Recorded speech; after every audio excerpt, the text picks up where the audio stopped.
பிஸ்மில்லாஹிர்ரஹ்மானிர்ரஹீம்.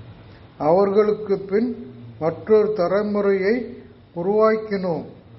அல்லாஹுவை வணங்குங்கள், உங்களுக்கு அவனன்றி வணக்கத்துக்குரியவன் யாருமில்லை, நீங்கள் அஞ்ச வேண்டாமா என்று எச்சரிக்கை அவர்களிடமிருந்தே அவர்களுக்கு தூதரை அனுப்பினோம். இவர் உங்களை போன்ற ஒரு மனிதர் தவிர வேறில்லை.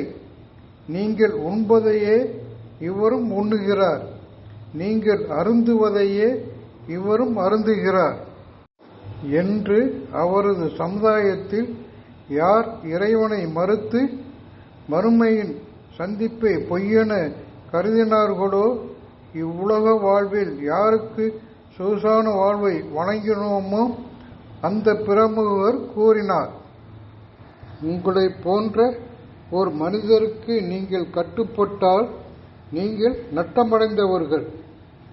நீங்கள் மரணித்து மண்ணாகவும் எலும்பாகவும் ஆகிவிடும்போது உயிர்ப்பிக்கப்படுவீர்கள் என்று இவர் உங்களுக்கு எச்சரிக்கிறாரா? நடக்காது. உங்களுக்கு எச்சரிக்கப்படுவது நடக்காது. நமது இவ்வுலக வாழ்க்கை தவிர வேறில்லை.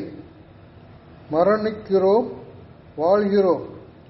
நாம் உயிர்ப்பிக்கப்படுவோர் அல்ல. இவர் அல்லாஹுவின் மீது இட்டுக்கட்டிய மனிதரை தவிர வேறில்லை. நாங்கள் இவரை நம்புவோராக இல்லை என்று அந்த பிரமுகர் கூறினார். என் இறைவா, அவர்கள் என்னை பொய்யரென கருதியதால் எனக்கு உதவுவாயாக என்று அவர் கூறினார்.